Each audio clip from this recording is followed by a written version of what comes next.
eggs also being used in the production of their other products. Yes. Because like I saw like Bimbo on there, I know that they make bread and milk Great and other question. things, and yeah, Great are they question. also planning on using Yes. the cage-free eggs and, yeah?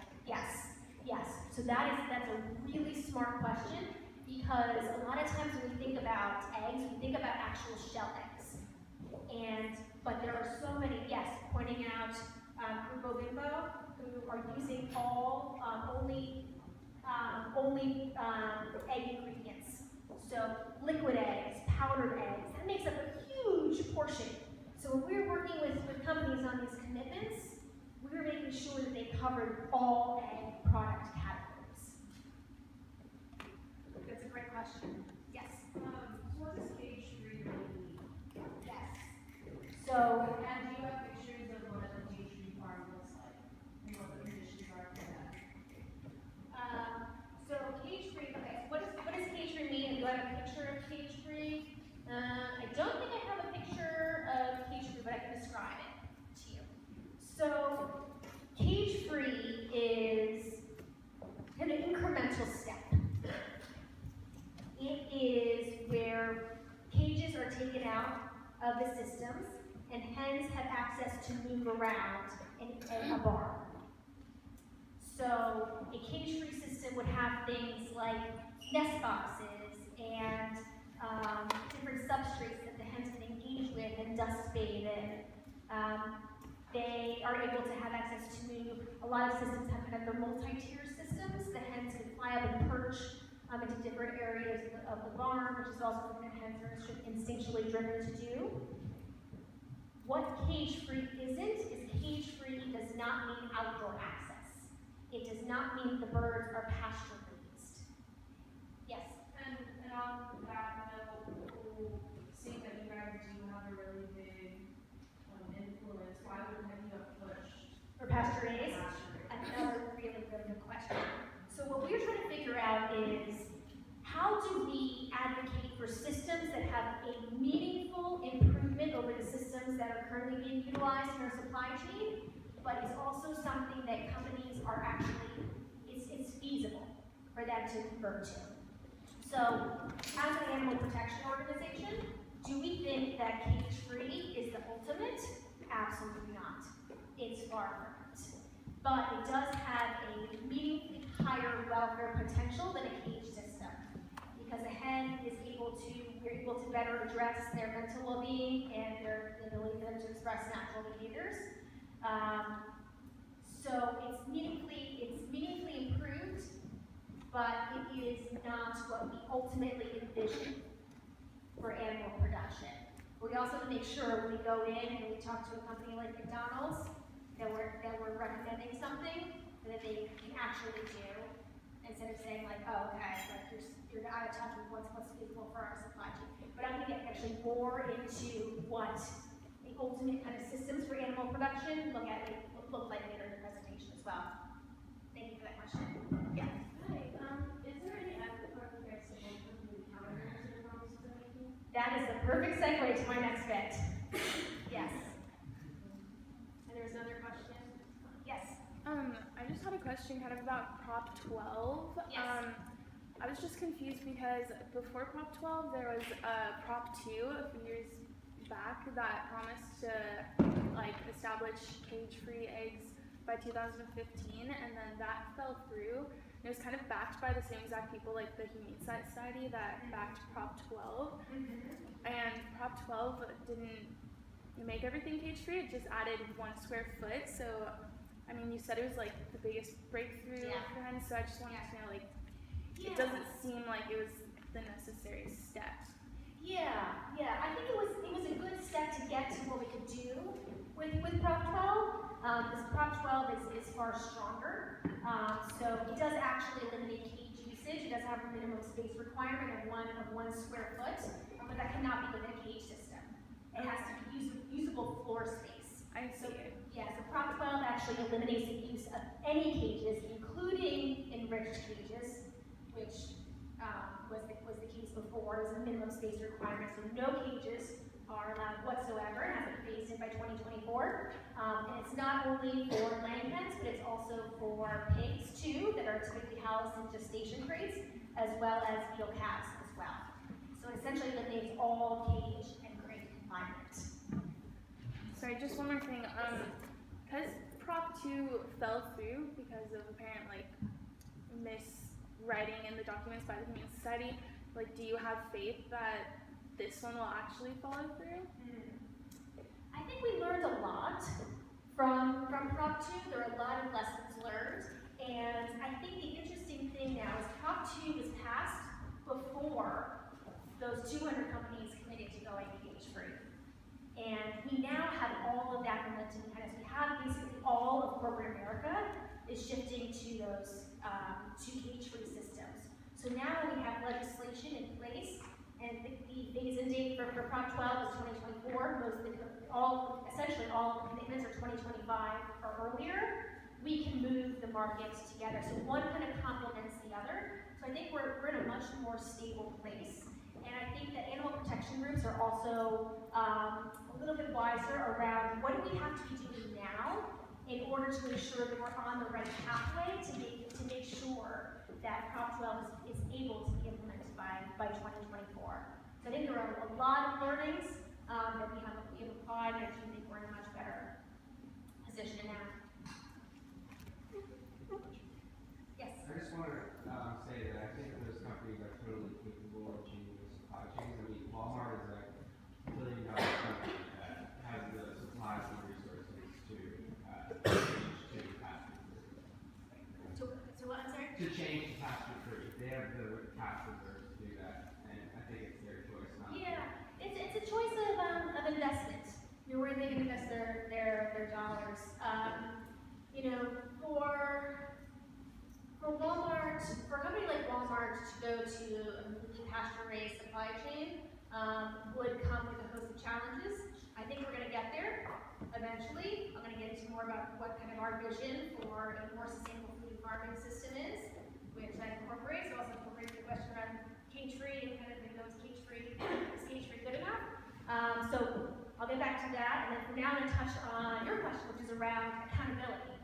So when companies make these commitments to go cage-free, it typically is just a commitment. It's a policy that they put up on their website. It's a policy that they're putting in their corporate their CSR reports. So how do we make sure that we're actually holding companies' feet to the fire? So this is a huge program of our work, is on the implementation of these policies. And one of the tools that we have developed to help with this is a tool called EggTrack. And this is where we are asking all these companies that have made these policies to say, okay, we want you on an annual basis to start disclosing the proportion of your supply chain that is actually free from confinement. So all those companies, the Walmarts, the McDonald's, the Compass Groups, we're saying, okay, you've committed by 2020, by 2022, by 2025, you're cage-free. Where are you at today? And then a year later, we're going to ask again, where are you at today? Because we want to ensure that companies are actually making progress against those commitments. So we're taking all this information, asking them to publicly disclose it, and now we're publishing an annual report. We're getting ready to publish our 3rd report. So we started doing this, really soon after companies made their commitments. And so you see up here, Dunkin' Donuts disclosing they're 10% of the way there, Jack in the Box 60% of the way there. And this is actually, getting back to your question in the front row too, around egg product categories. So we're asking them for shell, for liquid, for any unspecified or ingredient egg product categories. We want to make sure that we are covering off on their entire supply chain. Yes? What does holding them accountable look like then for like how do you track their progress? Yeah. So we're actually asking companies to publicly disclose this website, so build this into their reporting procedures. So typically it's in the same place that they're housing their actual commitments, and we're working with them to say, okay, if you have this commitment to go 100% cage-free, in your annual report, update what percentage of your supply chain is actually cage-free. And if they're not reporting, then we note them as not reporting. And this is something that we're we're going to the media with. So this past egg track report, we actually secured an exclusive with Bloomberg, who was calling up companies and saying, you didn't report for egg track this year. What's going on? Are you not making progress in your commitment? Another interesting thing that we're doing is we're publishing an investor guide to go along with this report, and we're giving it to the investor community so that the investors, when meeting with companies, know what kinds of questions to ask, and they can also help to hold companies accountable. Because what the message we're hearing from investors is that transparency on the implementation of policies is just as important as the policy itself. So it's a very, very powerful tool to engage with that audience. Yes? I have a question. How do those companies get this data, and how are you guys ensuring it's truthful? Yeah. So companies should have this data. Does that mean they always have it? It depends on how actively they're monitoring what's going on in their supply chain. So sometimes and there's so much behind the scenes work that goes on with engaging food companies in this way, because sometimes it's figuring out as a first step what's actually going on in their supply chain. Some companies have a really good idea. They work very closely with their suppliers. They have very detailed supplier contracts. Some companies don't know, and maybe because they haven't been addressing this issue in their supply chain, or maybe because they have an extremely complex supply chain where traceability is very hard. So sometimes this is kind of an outward-facing tool that we use, but a lot of times the engagement starts around, do you know what's going on in your supply chain? And if you don't, let's figure it out. And we can support them in figuring out actually what is happening in their supply chain. All right, so this is the egg track, the accountability tool. Now, I'm here. I'm going to go a little bit faster because I actually have a lot more to go through. But then we thought, okay, all this progress for laying hens is really great, but as we talked about earlier, 95% of all farm animals are meat chickens. So how do we apply the learnings that from cage-free to positively impact all of these, what the industry calls broiler chickens? And just for scale, 23 million chickens are killed in the US for food every single day, which is 269 per second. So this is an area that we had identified right off the bat as where we can have a tremendous impact. And there is a lot of suffering, unfortunately, that goes on in the broiler industry. And a lot of it comes down to, at the kind of the heart of the issue, are genetics. And this is something that when we showed consumer sentiment slide before, we saw that 43% of consumers are concerned with the way chickens are bred. This is why. So if you look at 1957, what a chicken looked like at 56 days old, 2-pound bird. You look at from 2005, in the same amount of time, this is what a broiler chicken looks like here. 9.25 pounds. That is tremendous. And I don't mean that necessarily in a good way, but it's really tremendous that this is how much this animal has changed genetically over the course of 50 years. And you can see it's not just that the bird is actually bigger, but their bodies have changed. You can see that the bird is enormously top-heavy, is bred to have enormous breast muscles, which is a very, very valuable part of the chicken. You can see the chicken's legs are splayed out to the side in the attempt to support her weight. And I really trust that nobody set out to breed an animal that suffers. But this was an unintended consequence of this quest to be more and more efficient and to breed animals that grow as big as possible, as fast as possible. So what we have, these are all these animals, all these 9 million animals, this is what they look like. If they get to 56 days, not all of them get to 56 days old actually. But they have all these muscular skeletal disorders, they have compromised immune systems, their hearts and their lungs are not keeping with this rapid growth. Their hearts and their lungs are not, are not 4 times the size of what they were here. So, as you can see, there are tremendous amount of welfare issues associated with the selective breeding of broiler chickens. And when you put them in houses where they're extremely crowded together and they don't move very much when they're this size because it's uncomfortable for them, they lay on the ammonia for most of the day, and they get a lot of burns on their stomachs and on their hocks. So there's a lot of issues associated with broiler production. And in the past few years, media's been catching on to this. Some of the headlines we're seeing are companies are trying to breed a bird that suffers less. After years of designing fatter birds, food companies are finally realizing chickens shouldn't grow so fast. And we're also seeing some food quality issues arise as well. This headline, a weird muscle problem, is showing up in a lot of chicken. And we actually did an expose around one of these issues, which is called white striping, which, has anyone seen these stripes, these lines on chicken breasts in the grocery store? I mean, a lot of them have this. It's called white striping, and in severe cases it becomes woody breast, where some of the breast muscle actually hardens. But this is not marketing. This is actually a degenerative condition, a muscular disorder in chickens. It is a breakdown of the muscle problem, and these of the muscle tissue. And these degenerative disorders are known to cause pain and suffering. So when you see those white stripes in a chicken breast, it's actually a degenerative muscular disorder of chickens.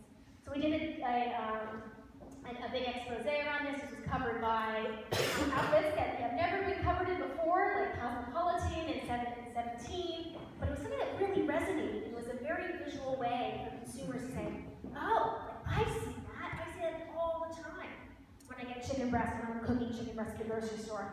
And I thought that was maybe a good thing. I thought it was marbling. But now you're telling me that the chicken had an actual disorder, a degenerative condition. It's really concerning to people, not surprisingly. And it also has implications on the nutritional value as well. So white striping, what's the incidence? Like how prevalent is this? As high as 96% of breasts are affected by white striping. In severe cases, that can result in 224% more fat and 9% less protein. And it's also costing the industry money as well. Somebody was over here, you were saying that for investors, that there's an economic case too to addressing these issues. This is a very clear example of this. There is chicken that's being thrown away because it's just not salvageable. It's not useful. When it gets to be so bad that the actual breast muscle will harden to become woody breast, food industry has to throw that away. 2 years ago, it was conservatively estimated to cost the industry $200 million. Now we're seeing a new issue arise as well, which is called spaghetti meat. But this is another degenerative muscle disorder, and again, it is associated with the way that chickens are bred. It's associated with these fast growth rate genetics. And this also results in lower protein as well.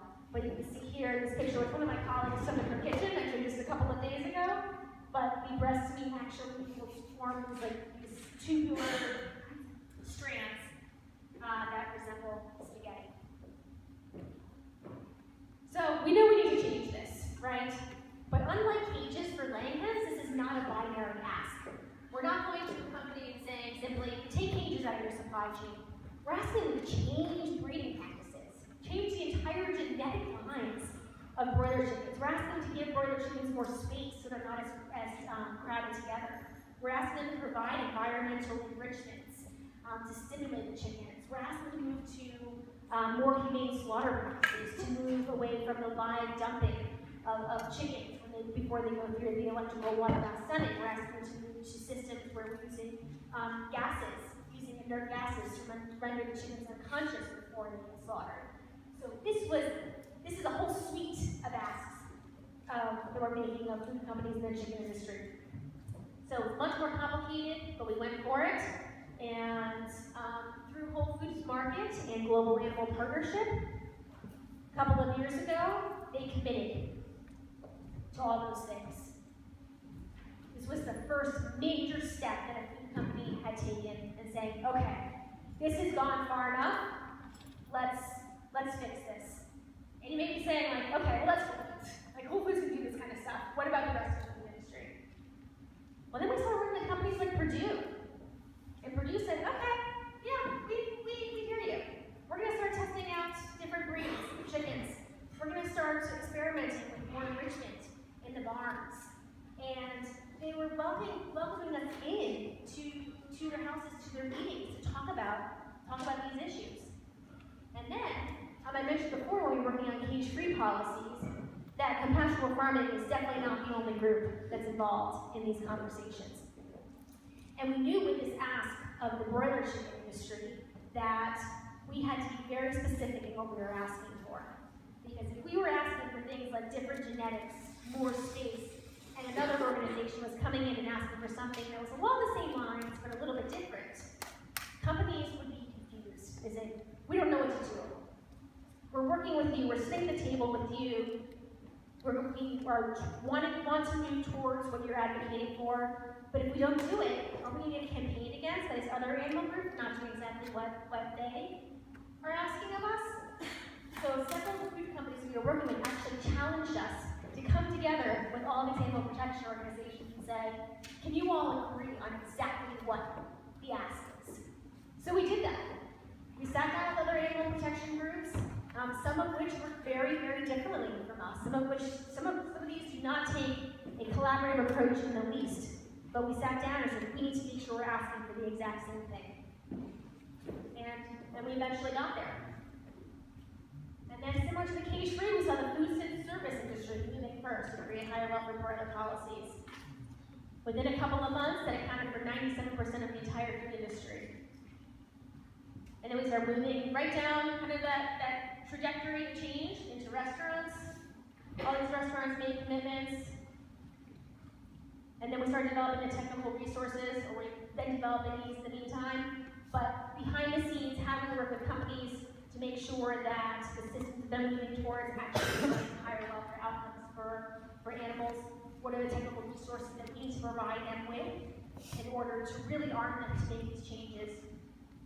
This also involves a lot of things like hosting forums where we have producers and purchasers and certifiers come together to talk about, have pre-competitive dialogue to talk about how do we overcome some of these challenges that are involved in shifting some of these massive supply chains. Global Animal Partnership is also a big part of this. This is actually incorporated within the ask. Global Animal Partnership is a third-party certification program. It is an organization that I sit on the board of as well. And this is a really important group in this because Global Animal Partnership is actually conducting a study right now on looking at what breeds of chickens can we actually convert to that meet what the industry is looking for in terms of meat quality, in terms of yield, in terms of various nutrition, but also achieves higher welfare outcomes that we're looking for. So this is a study that is going on right now. I'm going to skip this in the interest of time. So, there is a lot of corporate progress going on. We have companies being cage-free, gestation crate-free, and higher welfare broilers. However, also want to recognize, as a result of the policies that our partners have put into place, we are set to benefit 1 billion animals, which is incredible, right? But then at the same time, in a 10-year period, 10 billion new animals have entered the system. That's sobering. That's a sobering number for me to look at. Thinking all this work we've done with all these major companies, 10 times the amount of animals have entered into the system in that period of time, into intensive systems for the most part. Cannot ignore that. Global meat consumption continues to be on the rise. And this is a chart of the actual of the tons of animal product. Vast majority of this is made up of broiler chickens, of course. Now, what's the issue with this? Can we continue on the path that we're on right now? We cannot. You know, how many years do we have to solve climate change? 12 years, I think, is what experts are saying right now. We have 60 harvests left in our soils. We know animal agriculture is one of the most resource-intensive forms of food production that exists. Agriculture covers half of the usable land surface of the planet, and that's 80%, uses 80% of available farmland. And animal production is producing 37% of humanity's protein and 18% of our calories. I'm just going to highlight this again. 80% of our available farmland is used for animal agriculture. That also includes massive amounts to grow the crops that are being fed to animals as well.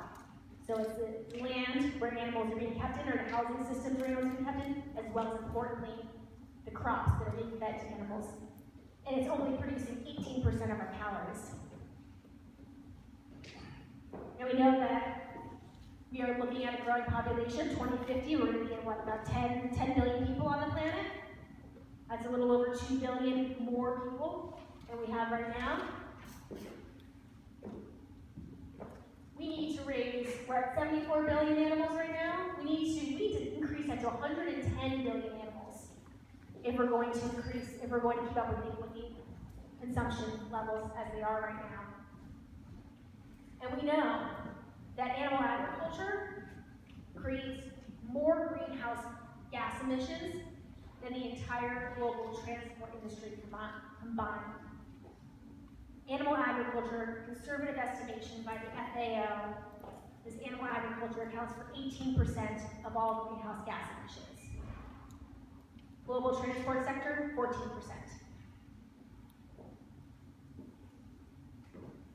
So we know without a dramatic reduction in the amount of meat and dairy consumption by 2050, there is no way that we will be able to reach the Paris Agreement's targets. Yes? So a lot of what your company focuses on is like big industry. I know in California we have a lot of industry, especially with cows and milk and whatnot. How do you guys work with local farmers? Yeah, To switch to higher welfare or to switch to diversify their businesses. I mean, your company's like anti-capitalistic in nature, and I feel that in order to like completely eliminate the farming industry, don't you have to work with how you work with communities? Yeah. So how are you working with communities? Yeah. So one thing I want to clarify is that we are not actually anti-food companies. We are trying to work with food companies to convert their protein offerings to be more sustainable. Higher welfare and more sustainable. So you're not advocating for like complete sustainability. You're advocating for partial sustainability. We are advocating, and I'm actually going to get to that too, because that has another question as well, of what a more humane and sustainable food system looks like. Because a more humane, so are we advocating for partial? We are advocating for two things. We're totally re-envisioning what the food and farming system looks like, while also recognizing that incremental change is something that we need to do in order to get to that. So you want to reform a system that has created these issues. You don't want to get, so Yeah. your goal is not to not be needed. Your goal is to continue to find problems. I hope we're not needed. Yeah. I hope we're not needed. I mean, that is the goal. If I can work myself out of a job, that job well done. But I just don't see how you're going to get there while also working within a system that's created these inequalities towards animals. That's a really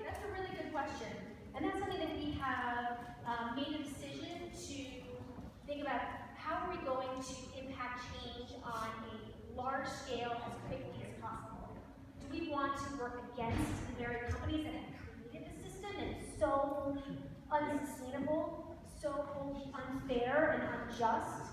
Or are we going to work with them to try to create change from the inside?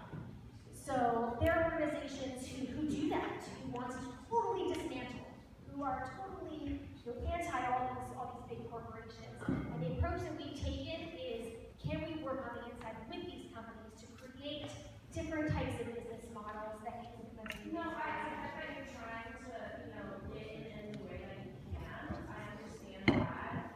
I just, I see the incremental change, and I know where you're going. I think it's really smart not to just be off right with that, let's bring it down. But your ultimate goal is not to bring it down. To bring down what? To bring down the industry, like the farming. It depends on how, farming industry, to bring down the farming and the food industry, no. We want to re-envision what the food and farming system looks like. So, it depends on what, we need food. So it's converting Yeah, but that's different types of question, how you work with the community so that they can be sustainable, so that they can make their own.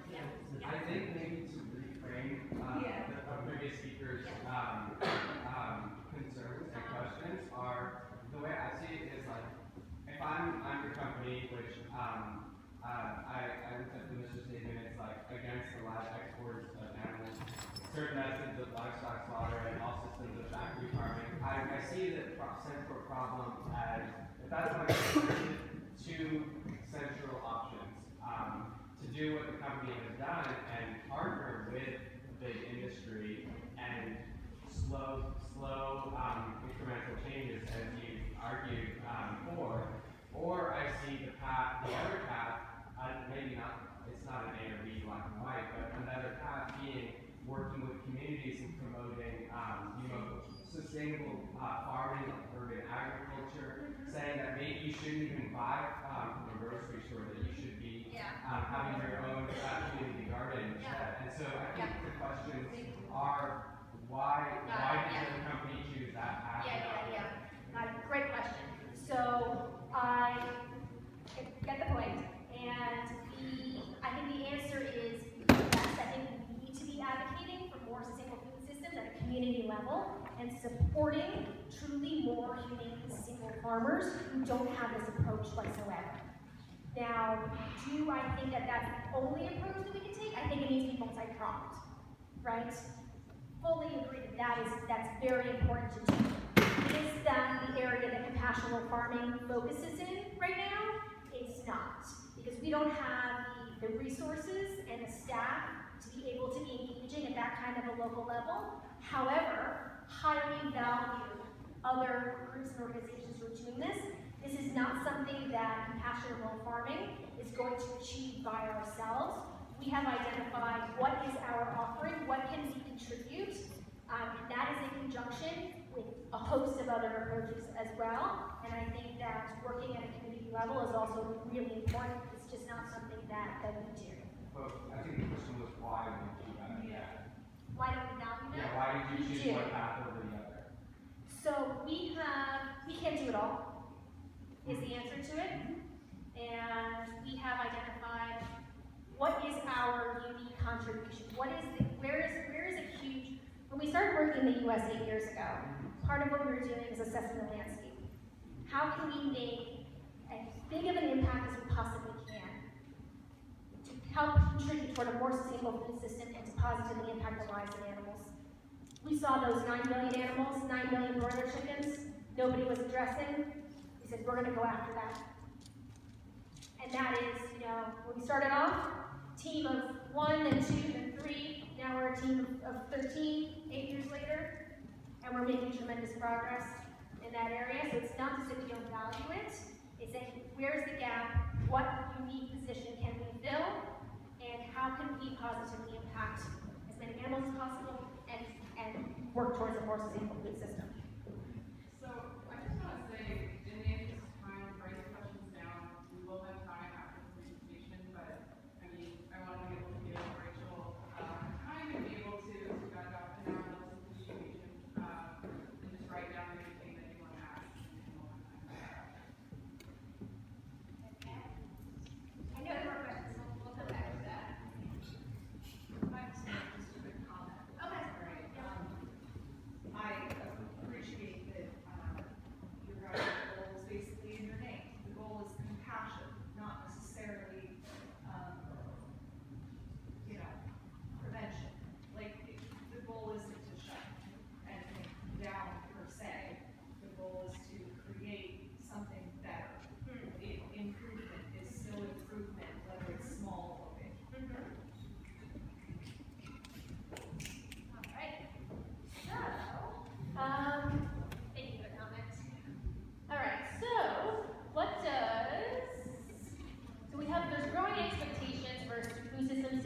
sustainable and fair and ethical.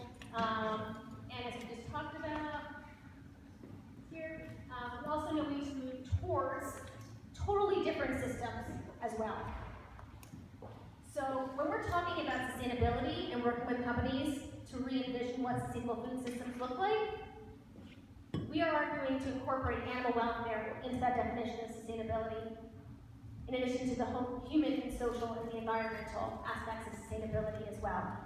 So what do sustainable food systems look like?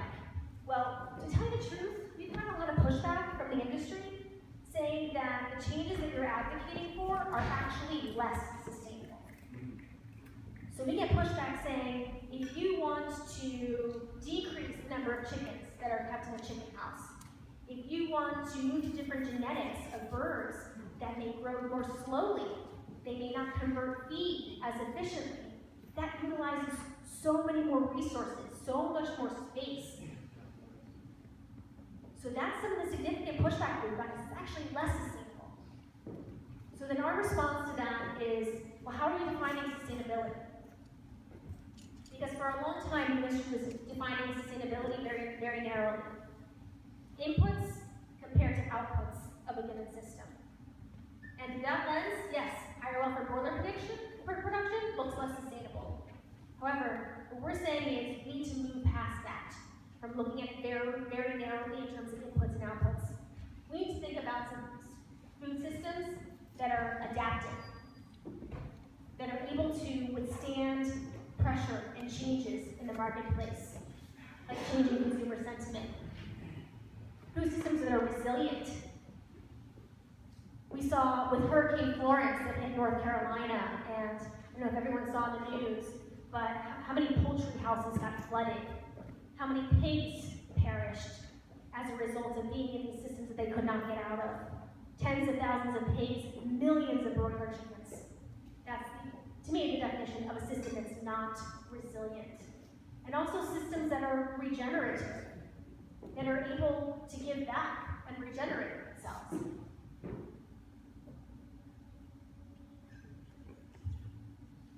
So we're looking at the amount of animal protein that we're eating. We're seeing some interesting headlines now in the Wall Street Journal. Anchoring a plate with a massive hunk of animal protein is so last century, they said.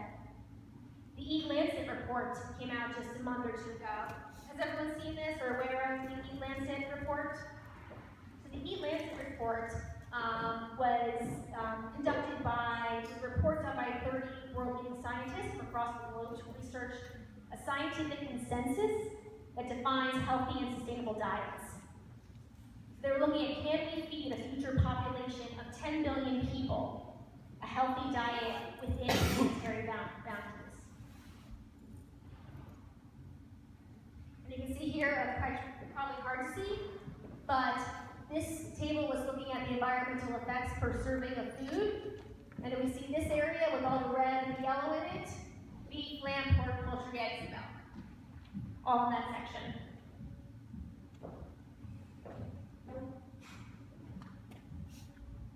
So we're also looking at, while we're improving welfare conditions, how do we advise companies and how do we advocate for more sustainable systems overall? So we have a system right now where we're taking all of these crops, and I mentioned how much of our farmland is being used for animal agriculture. We're taking all of these crops and we're raising the farm animals, feeding them to the animals, and then they're inefficiently converting them to the food that ends up on our plates. You know how many calories are wasted in that process? How many? Or what percentage? A guess? What percentage are wasted in that process? 83. Yes! Who said 83? Oh, okay. Yes, 83% of calories. Animals are very inefficient converters. 83% of calories are wasted in that process. What's a better system? Taking those crops right on our plates instead. So when we're working with companies, we're looking at two things: making sure the animals come from higher welfare systems, and by higher welfare systems, I'm going to get into more what those systems look like. There are questions like what is cage-free? that a truly higher welfare system? And they're also looking at increasing the portion of plant-based alternatives in their supply chain. So companies are embracing this. Sure, everyone's seen, but Cargill has invested in a cell-cultured meat company called Memphis Meats. Tyson's invested in Beyond Meat. Purchasers like Unilever are creating vegan babies, dairy-free ice creams. This was an article from just a couple of days ago. The Impossible Burger is a wake-up call for the meat industry. Has everyone tried it? Anyone tried the Impossible Burger? Amazing. Yeah. I had it at a really good restaurant though, that was started by a chef in Crossroads in Los Angeles on Melrose. Yeah. It is the best burger I've had in my entire life. It is, and it's made entirely of plants. Yeah. It's really incredible. There was also an article in Meeting Place now, which is an industry publication, that was said, if you don't think that plant-based proteins and maybe even cell-cultured meat are a way for the future, then I have a dream. Life, liberty, and the pursuit of happiness. This is one small step for man. The world has been changed by words. Wars have been stopped. The oppressed have been liberated. History has been made by words. By words. By words. Now the world faces a new challenge. More and more people live on our planet. And we all need to eat. At the same time, More people suffer from eating too much of the wrong things. More and more animals suffer on factory farms of their chance of a life worth living. Nature is disappearing. To feed the animals we consume, history now needs to be made not by what comes out of people's mouths, but by what goes in. You can make history every mealtime You can change the world. by getting plants for a change. Eat a plant. Save a planet.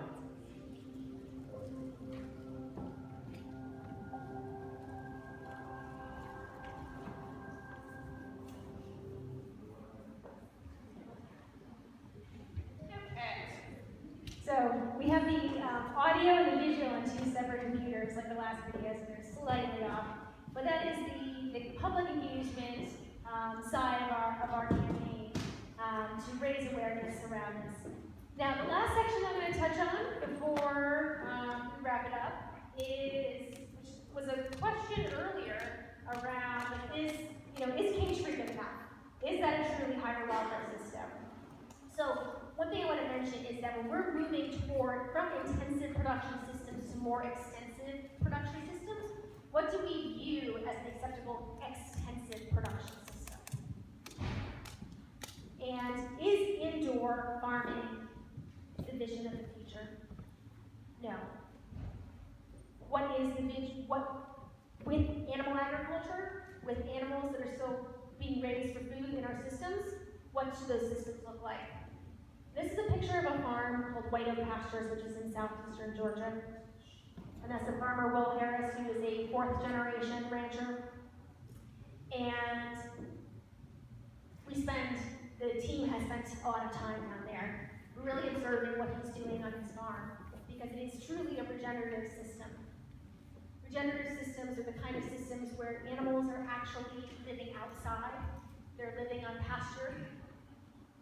It creates more biodiversity. It actually contributes to soil health. When we have systems like this, where the animals are outside, rotational grazing, what we're left with are systems and soils where the land actually serves as a carbon sink and will actually pull carbon back down into the soil, out of the atmosphere. So when the question was asked, like, this incremental change of cage-free, is that good enough? Is that our vision for the future? It's an incremental step. It's something we can do right now. But what do we need to be working towards? These kinds of systems. There are certifications that are popping up, like the Regenerative Organic certification, which is also a group that I'm fortunate enough to sit on the board of. But they're piloting a program, working with leading food companies and different types of companies, actually, including non-food companies like Dr. Bronner's, Patagonia, to look at how do we implement a certification that ensures more transparency and accountability. systems. And we're starting to see the glimmers of companies looking towards this. Just a couple of weeks ago, General Mills announced plans to regenerate 1 million acres of farmlands. So is this something that the entire industry is doing right now? No. But are we setting the stage to have these conversations with the food industry, with companies? Yes, absolutely. So what does our ultimate vision look like? In the blue here is extensive farming. It's that kind of farming, that picture that I just showed you from White Oak Pasture. We see maintaining, maybe slightly building up that supply. In the orange is the intensive system. It's the battery cage systems. It's even those cage-free systems. This is where we're at right now, right here. By 2050, we want to see an essential elimination of those kinds of systems in favor of more regenerative systems. So the way that we're doing this is multi-pronged. Moving towards incremental steps towards higher welfare systems. It's dramatically reducing the number of animals that are in corporate supply chains to ultimately get us closer to this, which we believe is what is needed in order to have a planet that is viable, a planet that can feed the world population, and is a planet that's worth handing over to our children. So that concludes the presentation part, but thank you for having me.